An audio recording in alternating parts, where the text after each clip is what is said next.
Bonjour, voilà, nous allons reprendre nos études de la Bible pour l'école biblique, pour les enfants donc, et nous allons continuer de lire le livre de Samuel. En fait, cette fois, nous allons nous intéresser à un texte qui, pour moi, est absolument essentiel. Ça s'appelle la vocation de Samuel. Alors, rappelle-nous qui est Samuel. Alors, dans une vidéo précédente, nous avions étudié la naissance de Samuel. Et sa maman s'appelait Anne et elle ne pouvait pas avoir d'enfant. Et voilà, elle désirait vraiment un enfant. Elle a prié, elle a dit toute sa tristesse à Dieu. Et finalement, elle a pu tomber enceinte et elle a promis de consacrer son fils à Dieu.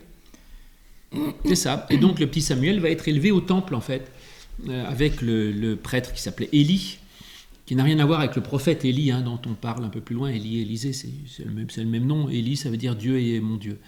Mais donc il va être élevé au temple par Élie, et il va lui arriver une chose absolument étonnante. Nous allons lire dans le premier livre de Samuel, au chapitre 3. Le jeune Samuel était au service de l'Éternel devant Élie.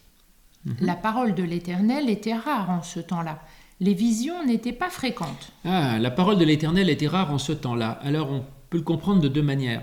Soit parce que, en fait, dans l'histoire d'Israël, on dit que Dieu a parlé à Moïse, vous savez, sur le mont Sinaï, quand il a donné les 10 commandements. Et puis après, il y a un moment où il ne se passe plus rien. Et puis après, il y aura de nouveau un moment où il va se passer des choses avec tous les prophètes. Je vous ai parlé d'Élie et d'Élisée, ce n'est pas le même que celui-là.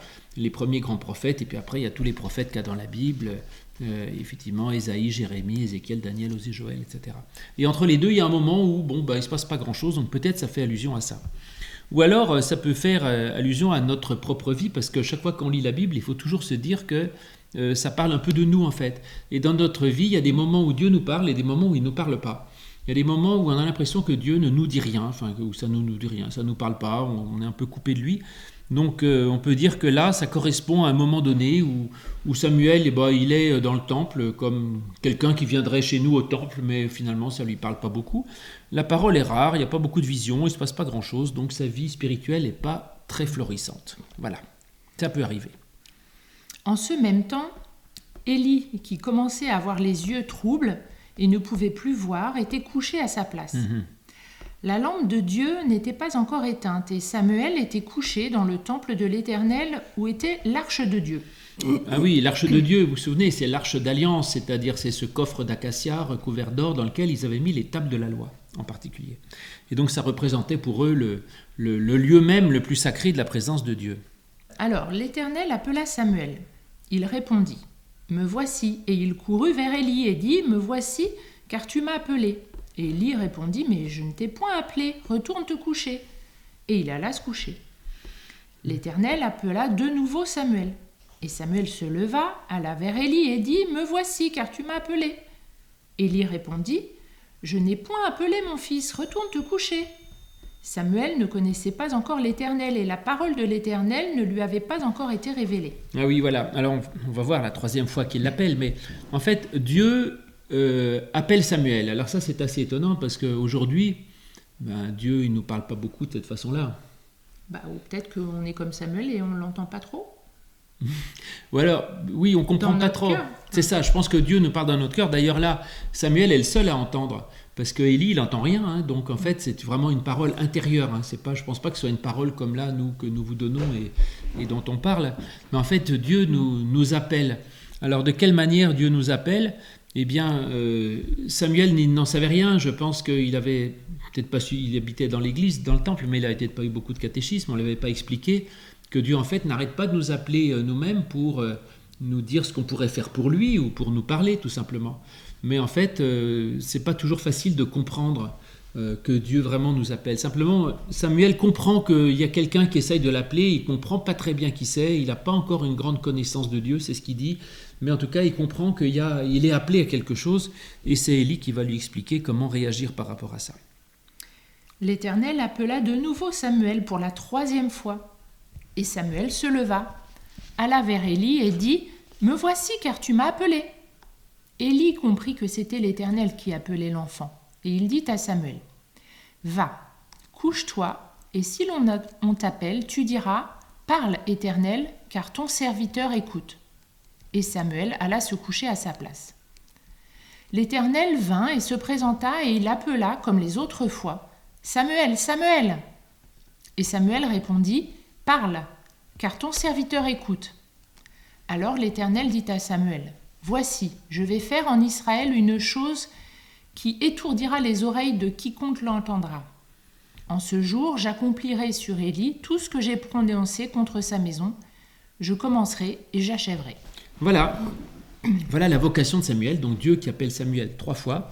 Et finalement, Élie qui va expliquer à Samuel ce qu'il faut dire à Dieu, ça c'est formidable, et il lui dit, si jamais tu entends Dieu qui veut te parler, tu diras, parle Seigneur, car ton serviteur écoute. Alors ça me plaît beaucoup ça, parce que lors d'une leçon précédente que vous pourrez réécouter si vous voulez, sur la naissance de Samuel, on avait parlé de la prière, en disant prier, c'est pas forcément demander à Dieu des tas de choses, des réclamations. Et là, Élie justement va expliquer à Samuel que la prière, c'est pas tellement d'aller réclamer des choses à Dieu, plutôt que de dire à Dieu, voilà Seigneur, que puis-je faire pour toi ? C'est-à-dire que la prière, c'est plutôt d'essayer d'écouter Dieu en fait. Dieu essaye de nous appeler à agir pour lui, à faire des choses, et il faut arriver à comprendre ce qu'on peut faire pour lui. Donc dans la prière, c'est plutôt Dieu qui nous demande que nous qui demandons à Dieu. Alors quand il dit « ton serviteur écoute », ça c'est aussi une très belle chose. Hein. On raconte que dans certaines régions, je ne sais pas lesquelles, chez les protestants, le premier mot que disait la personne qui se lève le matin, avant de poser le pied par terre de son lit, disait « Voici la servante de l'Éternel » ou « Voici le serviteur de l'Éternel », c'est-à-dire qu'il se levait en disant « Je suis là pour servir Dieu ». Alors servir Dieu, c'est pas d'allumer des bougies ou de faire des prières dans une église ou dans un temple. Hein. Servir Dieu, c'est d'aimer son prochain comme soi-même, c'est d'apporter de la paix, de servir quelqu'un, d'apporter du bonheur ou je ne sais quoi. De l'écoute. Ou de l'écoute, ou de l'attention, ou de l'amitié, enfin... Mais je ne sais pas quoi, mais il faut trouver justement. Et donc pour ça, il faut apprendre à écouter ce que Dieu veut nous dire.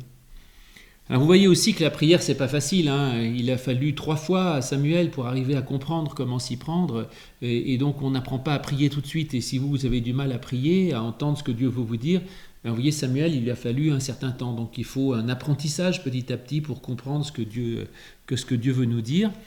Et finalement, ce que je crois, c'est que Dieu nous demande à nous des choses qui sont en fonction de ce qu'on sait faire et de ce que l'on peut faire. Alors que dans certaines religions, c'est des codes. C'est-à-dire que même avant, il y avait les 10 commandements ou les 613 commandements donnés à Moïse sur le Sinaï. Tout était calculé. Tu dois faire ça tel jour, manger du poisson le vendredi, pas manger de viande le vendredi saint ou je ne sais quoi. Et en fait, là, il n'y a pas de règle absolue. Simplement, parle à Dieu, écoute ce que te dit Dieu et Dieu te dira ce que tu peux faire pour lui. C'est très personnalisé. Puis finalement, la relation, elle est directe. Il n'est pas passé par Élie pour avoir... le message de Dieu, en fait. Dieu s'est adressé directement à lui. Ah oui, c'est vrai, c'est pas Élie qui lui explique ce qu'il doit faire, c'est vrai, tout à fait. Élie lui dit juste, parle avec Dieu, tu trouveras, ça c'est vrai. Ah oui, c'est très juste. Et Dieu l'appelle par son prénom, il dit Samuel. Voilà, il l'appelle par son prénom. Donc Dieu, ça je crois que Dieu, il nous appelle d'une façon globale, il appelle toute l'humanité en disant, bon, vivez en paix entre vous, soyez serviteurs, soyez fidèles. Et ensuite, à chacun, il va dire un mot particulier, à toi, Samuel, et à toi ici qui nous écoute, ou à toi. Dieu a quelque chose à te dire, il faut apprendre à l'écouter. Voilà. C'est très protestant, cette relation directe à Dieu. À la fois, tu as raison, c'est très protestant, cette relation directe à Dieu, et puis cette relation non codifiée, c'est-à-dire il n'y a pas une règle extérieure qui s'impose aux croyants, mais chacun va trouver dans sa relation à Dieu sa manière d'être fidèle à Dieu. J'aime beaucoup ce texte de Samuel, évidemment, c'est vraiment pour moi toute la base de la foi chrétienne, hein. Je crois que c'est une des plus belles choses. Il y a d'ailleurs un cantique qu'on chante. Parle, parle Seigneur, ton serviteur écoute. Voilà, allez, à bientôt. À bientôt.